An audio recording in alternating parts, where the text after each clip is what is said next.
నమస్తే welcome to social post నేను Monica practical గా చూస్తే కాలుష్యం లేకుండా ఒక్క పరిశ్రమ కూడా లేదని డిప్యూటీ సీఎం పవన్ కళ్యాణ్ అన్నారు నిబంధనలను గట్టిగా అమలు చేస్తే అవి మూతబడిపోతాయని ఆందోళన వ్యక్తం చేశారు వాటితో చర్చించి కాలుష్య నియంత్రణ చేసేలా చర్యలు తీసుకోవాలని అభిప్రాయపడ్డారు శుక్రవారం కాలుష్య నియంత్రణపై శాసనసభ వేదికగా టీడీపీ విజయవాడ సెంట్రల్ ఎమ్మెల్యే బోండా ఉమామహేశ్వరరావు చేసిన ఆరోపణలకు పవన్ ఘాటుగా సుదీర్ఘంగా సమాధానమిచ్చారు రాంకీ యాజమాన్యానికి ఇప్పటికే షోకాజ్ నోటీస్ జారీ చేసినట్లు తెలుసుకున్నాం ఇదొక్కటే కాదు ఇలాంటి పరిశ్రమలు వందల్లో ఉన్నాయి ఒక్క పరిశ్రమను టార్గెట్ చేసుకుని ఉద్దేశపూర్వకంగా చర్యలు చేపడితే గత ప్రభుత్వంలో మాదిరిగానే ఉంటుంది ముఖ్యమంత్రి ఉద్దేశం కూడా అది కాదు వేల కోట్ల ఆదాయాన్ని సమకూర్చి పెడుతున్న ఆక్వా రంగం నుంచి ఎంత కాలుష్యం వస్తుందో అందరికీ తెలుసు అన్నింటినీ దృష్టిలో పెట్టుకుని పారిశ్రామికవేత్తలను భయపెడదామా లేక వారిని కూర్చోబెట్టి కాలుష్యం వల్ల వాటిల్లుతున్న అనర్థాలను వివరించి వారితోనే కాలుష్య నియంత్రణ చేయించడమా అనేది ఆలోచించాలని చెప్పారు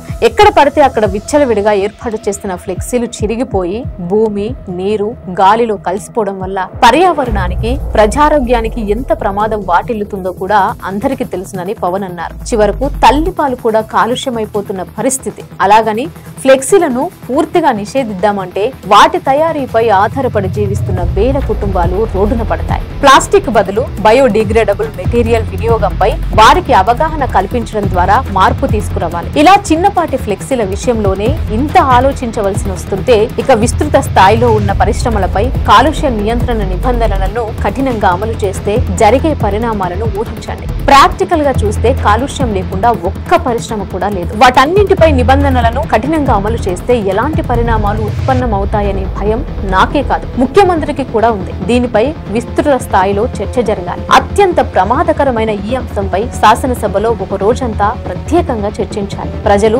బాధ్యతారహితంగా ప్లాస్టిక్ వస్తువుల్లో ఇలా తినేసి అలా పారేస్తూ ఉంటారు వాటిని నేను ముఖ్యమంత్రి వచ్చి తీయలేం కదా ప్లాస్టిక్ వస్తువుల వినియోగం ప్రజల జీవితంలో అంతర్భాగమైపోయింది రాష్ట్ర వ్యాప్తంగా పేరుకుపోతున్న ప్లాస్టిక్ వ్యర్థాలను తొలగించి పర్యావరణాన్ని పరిరక్షించడానికి అవసరమైన నిధులు కూడా మనకు అందుబాటులో లేవు కాబట్టి ప్రజల్లోనే మార్పు తీసుకురావాలని స్పష్టం చేశారు ప్లాస్టిక్ కాలుష్యాన్ని తగ్గించడానికి ప్రభుత్వం ఇప్పటికే అనేక చర్యలు తీసుకుందన్నారు సింగిల్ యూజ్ ప్లాస్టిక్ వినియోగాన్ని నిషేధిస్తూ ఉత్తర్వులు జారీ చేసిందన్నారు ప్రభుత్వ నిబద్ధతను చాటేందుకు రాష్ట్ర సచివాలయం మొత్తాన్ని ప్లాస్టిక్ రహిత జోన్ గా ప్రకటించామని గుర్తు చేశారు సభాధ్యక్ష స్థానంలో ఉన్న డిప్యూటీ స్పీకర్ రఘురామకృష్ణంరాజు మాట్లాడుతూ బ్రాండీ అమ్మకాలకు కూడా ప్లాస్టిక్ సీసాలను వినియోగిస్తున్నారని వాటిని వృధాగా పారవేయకుండా తిరిగి చెల్లిస్తే 10 రూపాయలు చెల్లించేలా చర్యలు తీసుకోవాలని సూచించారు ఈ విధానం కేరళ రాష్ట్రంలో అమలు చేస్తున్నారని చెప్పారు ఫ్లెక్సీలకు బదులుగా డిజిటల్ బోర్డులను ప్రోత్సహిస్తే బాగుంటుందని సూచించారు ప్లాస్టిక్ వినియోగాన్ని నియంత్రించాలని